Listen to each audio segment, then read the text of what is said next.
नमस्कार, कसे आहात? आशा करते तुम्ही पण मस्त असाल. तर ॲक्च्युली आज मला थोडा उशिराच झाला उठायला. ॲक्च्युली मी आता इथे दाखवत होते ना, की ऑलरेडी यात दाण्याचा कूट केलेला आहे आणि दाखवता ॲक्च्युली माझ्याकडनं तो गॅसवर सांडला नेहमीप्रमाणे आणि मग मी ते नंतर पुसून घेतलं. आठवड्यातनं एकदा किंवा 4 दिवसातनं एकदा हा पराक्रम माझ्यासोबत होतच असतो. काही घ्यायला गेले, की काहीतरी सांडतंय, काहीतरी होतंय. असं होतच असतं. चला जाऊ द्या. मी दोन्ही साईडला गॅस पेटवला. एका साईडला छोटं पातेलं ठेवलं, एका साईडला कढई ठेवली. मग मला असं वाटलं नाही छोटं इकडे जाऊ म्हणजे ठेवून द्यावं आणि दुसरं तिकडे ठेवून द्यावं. तर मग असं ठेवल्यानंतर एका साईडला मी टाकणार आहे भाजी, एका साईडला करणार आहे नाश्ता. मध्ये काहीच ठेवलं नाही. मध्ये असं विचार होता चहा करावा, पण नाश्ता घेतल्यानंतरच माझ्या घरात चहा घेतात किंवा नाश्त्यासोबत पराठे वगैरे सोबत सुद्धा चहा घेत नाही. एकदा फुल असं नाश्ता प्रॉपर झाला की मग चहा घेतात. म्हटलं तर एवढी काही घाई नाही चहासाठी, चहा ठेवूया नंतर. तर ॲक्च्युली मी इथे अंदाजेप्रमाणेच तूप घेतलं, अंदाजानेच रवा घातला आहे. ॲक्च्युली आता एवढं माहिती आहे आता कोण कसं खाणार आणि फॅमिली काही जास्त मोठी नाही. म्हणजे माझी फॅमिली टोटल 4 जणांची. 4पैकी 3 आहेत खाणारे आणि 1 आहे छोटंसं बेबी. त्याच्यामुळे त्याचं सध्या खाणं-पिणं सध्या नाही आहे. तर मग ॲक्च्युली आता मग मी असं फटाफट इथे रवा भाजून घेतला आणि एका साईडला कमी गॅसवर ठेवला. म्हटलं वाटण होईपर्यंत रवा पण चांगला भाजला जाईल. तर ॲक्च्युली मी इथे बनवणार आहे शिमला मिरचीची भरवा शिमला मिरची. तर याच्यात होतं दाण्याचा कूट ऑलरेडी होता मिक्सरच्या भांड्यात. त्याच्यातच मी कढीपत्ता घातला, नंतर भरपूर कोथिंबीर घातली आणि भरपूर लसूण आणि मग थोडेसे भाजलेले दाणे होते मी आधीच ठेवलेले एका वाटीमध्ये, तर मग ते घातले.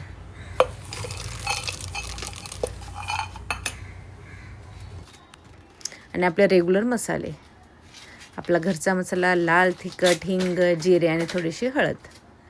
ॲक्च्युली या शेंगदाण्याच्या ऐवजी ना आपण इथे भुजिया येते ना ती शेव बारीक, ती पण घालू शकतो. तिने पण टेस्ट मस्त येते. त्यानंतर आपण भरलेली शिमला मिरची, बटाट्याचं कांदा वगैरे घालून असं बटाट्याची आपण जर भाजी बनवली ती पण स्टफ करू शकतो ॲज इट इज मसाला घालून. किंवा मसाला वगैरे नसेल घालायचा तर मग मे बी आपण तिखटही घालू शकतो.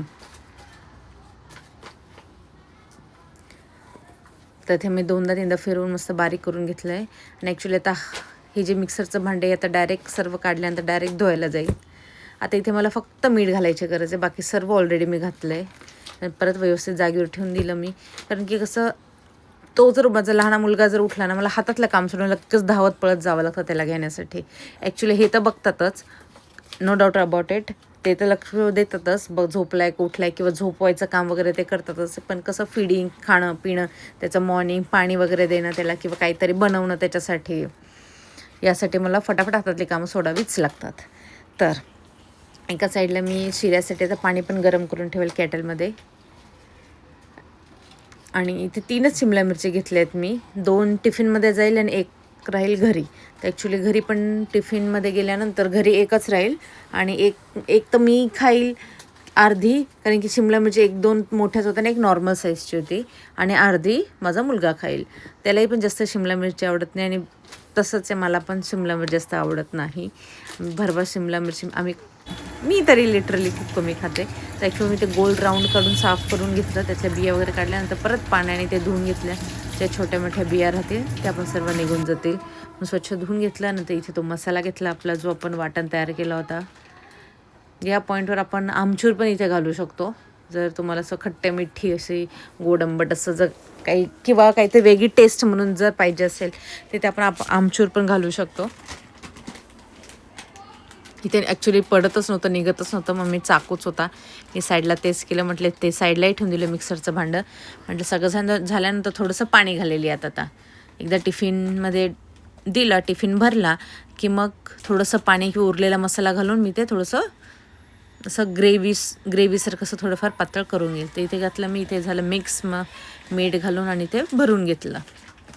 स्टफिंग पण चांगलीच भरली आहे, असं नाही की थोडी थोडी, बरीचशी भरली आहे, बरीचशी उरली पण आहे. ते नंतर कामाला येतेच. तर ॲक्च्युली असं आपण वांग्याचं पण बनवू शकतो, कारली बनवू शकतो लिटरली, किंवा दोडकी जी असतात ती पण स्टफ करून दोडके बनवू शकतो. या मसाला एव्हरग्रीन मसाला आहे, हा कधी पण कसा यूज होतो. शेंगदाणे भाजून ठेवले किंवा म्हणा आपण लसूण वगैरे घालून जरी फ्रीजमध्ये घालून ठेवला ना बारीक करून, तर या पटकन टिफिन काढला तो किंवा जसं काही ठेवलं असेल ते काढला, टाकलं की रेडी भाजी. इथे मसाले वगैरे हिंग घालते आहे.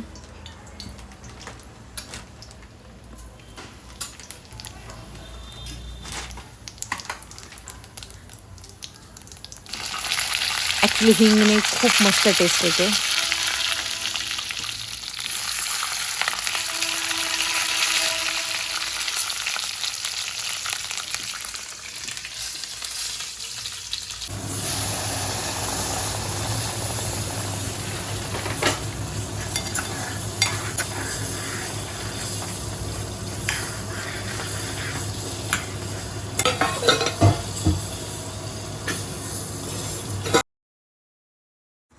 तिथे ऑलमोस्ट शिरा झालायच आहे. आता यात फक्त अंदाजे साखर घालेल. साखर पण अंदाजेच घातली आहे मी, कारण की आम्ही जास्त गोड खात नाही आणि रोज बनवतो, नेहमी आपण बनवतो, एवढे वर्ष झाले बनवताना आपल्याला अंदाज आता येऊनच जाते काही किती लागणार आहे, किती खाणार आहे, कोण किती खातं. आपल्याला प्रत्येक पदार्थाचा एक अंदाजा होऊनच जातो की बाबा एवढा एक बसेल. वाटी चमच्याने असं मोजायची सहसा तरी गरज पडत नाही. इथे एका साईडला झाली शिमला मिरची, आलटपालट करून घेतली मी तिला, मग तिला ठेवलं. शिमला मिरची दुसऱ्या साईडला झाला आहे शिरा रेडी. शिऱ्यात मी काहीच घातलं नाही, फक्त पाणी, दूध आणि साखर. इथे आलाय वाटतं कोणीतरी, बेल वाजली आहे. इथे मी टिफिन पण यांचा भरून घेतला. भाजी भरली, 2 चपात्या भरल्या आणि असं दिसत असेल तर मला टेम्पटिंग भाजी दिसते. लगेच चहा पण ठेवून दिला मी एका साईडला. भाजी झाली होती, नाश्ता रेडी झाला होता. नाश्ता दिल्यानंतर म्हटलं तर एक साईडला चहाही ठेवून दिला. ॲक्च्युली आम्ही चहा घेत नाही, म्हणजे फक्त मी घेत नाही, माझा मुलगाही घेत नाही, फक्त माझे मिस्टर चहा घेतात. त्यांच्यापुरतं मी चहा ठेवला आहे. आणि जे आपण इलायची असते, इलायची साखर वगैरे घालून जी इलायची चाळून वगैरे इथले आपण जमक ठेवतो ना एका साईडला, आणि जे इलायचीचं कवर आहेत जे वरवरचे राहिलेले ते मी चहात घालून ठेवले, चहा पावडरमध्ये. म्हटलं ते कसं त्याने चहाला पण एक छान सुवास पण येतो आणि टेस्ट पण येते असं म्हणतात. कारण मला माहिती नाही, मी चहा आजपर्यंत चहा घेतलेला नाही आहे. तिथे झालं एका साईडला चहा रेडी. यात दूध ओतून उकळू दिलं आणि नंतर चहा ओतून दिला. आणि थँक्यू फॉर वॉचिंग आणि नक्की सबस्क्राईब करा. थँक्यू.